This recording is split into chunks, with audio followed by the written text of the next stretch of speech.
जय Shri Krishna. Radhe Radhe. I hope आप सब लोग बहुत अच्छे होंगे। चलिए अध्याय 14 को आगे बढ़ाएंगे कि श्री कृष्ण क्या कहते हैं इस अध्याय में। तो यहाँ पर श्री कृष्ण ने जो पिछले अध्याय में प्रकृति पुरुष चेतना में जिस चीज़ को बताया है उसे श्री कृष्ण पुनः फिर अर्जुन को समझा रहे हैं और बड़ा विस्तार से समझा रहे हैं। तो यहाँ पर श्री कृष्ण ये कह रहे हैं कि मैं दोबारा से उस चीज़ को कहूँगा, उस ज्ञान को मैं दोबारा से कहूँगा कि आखिर ये प्रकृति किस तरीके से कार्य करती है। तो यहाँ पर श्री कृष्ण बता रहे हैं कि जो जीव है वो किस तरीके से आकर के यहाँ पर बद्ध हो जाता है, किस तरीके से जो प्रकृति का स्वभाव है, जो प्रकृति की कारण जिसमें बंधे हुए हैं हम, तो वो किस तरीके से कार्य करता है। तो यहाँ पर श्री कृष्ण बताते हैं, अर्जुन को विस्तार से बता रहे हैं। और श्री कृष्ण इसके साथ साथ ये भी कह रहे हैं कि जो इस ज्ञान को जान लेगा वो मुक्त हो जाएगा, उससे परम सत्य की प्राप्ति हो जाएगी।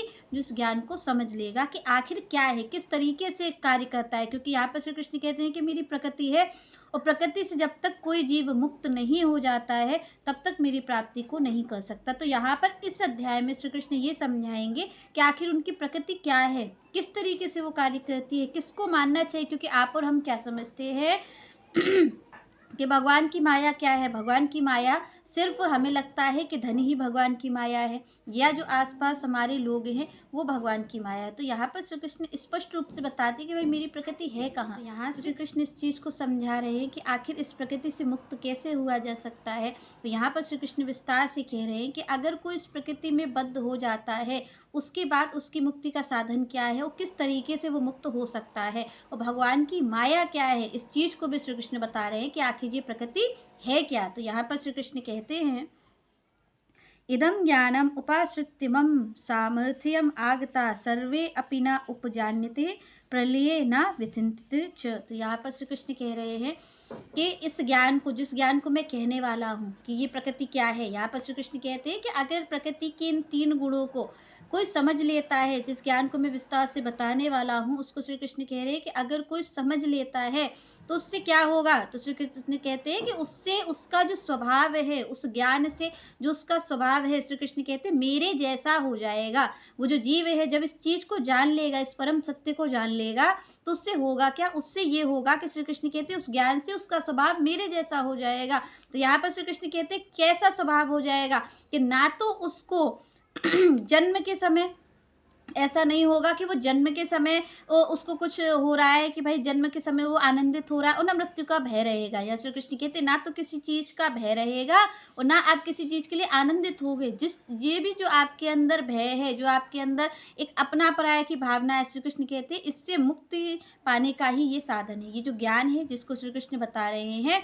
तो कहते हैं कि जब उत्पन्न होगा जीव तो उसको ये भी नहीं आनंद होगा कि उत्पन्न हो रहा है, और ना उसको विनाश का ही डर होगा। तो श्री कृष्ण कहते हैं कि ना तो उसके जीवन में सुख होगा और ना उसके जीवन में दुख होगा, ना उसके जीवन में किसी चीज़ का डर होगा। तो यहाँ पर श्री कृष्ण कहते हैं कि इससे मुक्ति पाने का साधन क्या है, ये ज्ञान है। जब कोई प्रकृति के 3 गुणों को समझ लेता है तो श्री कृष्ण कहते हैं ना तो वो फिर जन्म लेता है। क्योंकि आप और हम किस में फंसे हुए हैं, आप और हम देखें तो हमारा जीवन किस में फंसा हुआ है कि आपको और हमें ये लगता है कि हमारा जन्म हुआ है। और जब कोई व्यक्ति ये समझता है कि हमारा जन्म हुआ है तो फिर उसे मृत्यु का भय भी होगा। तो श्री कृष्ण कहते हैं ये जो मेरा ज्ञान है, जिस ज्ञान को मैं विस्तार से पुनः बताने वाला हूँ कि प्रकृति क्या है, श्री कृष्ण कहते हैं इसको जान लेने पर क्या होता है कि ये जो आपके अंदर भय है कि मैं उत्पन्न हुआ हूँ, श्री कृष्ण वो जान लेता है, जो जीवात्मा है वो ये जान लेता है स्पष्ट रूप से कि ना तो मैं उत्पन्न हुआ हूँ और ना मेरा कोई विनाश कर सकता है। पर श्री कृष्ण कहते होता कब है, ये भय कब दूर होता है। क्योंकि आप और हम जब देखें अपने जीवन में तो हमें इसी चीज़ का डर है, हमें लगता है हमने जन्म लिया है तो हमारी मृत्यु भी हो जाएगी। तो श्री कृष्ण इस अध्याय में स्पष्ट रूप से इसी चीज़ को समझाने वाले हैं कि जीव का ना तो जन्म होता है और ना ही उसकी मृत्यु होती है। तो ना तो वो जन्म पर आनंदित होगा और ना वो अपनी मृत्यु के शोक का भय रखेगा। तो यहाँ पर श्री कृष्ण कहते हैं जब इस कोई ज्ञान को जान लेता है, जब प्रकृति को समझ लेता है, तो उसका ये जो भय है वो हमेशा के लिए दूर हो जाता है। चलिए नेक्स्ट चर्चा हम नेक्स्ट वीडियो में करेंगे। तब तक के लिए जय श्री राधे, जय श्री कृष्ण।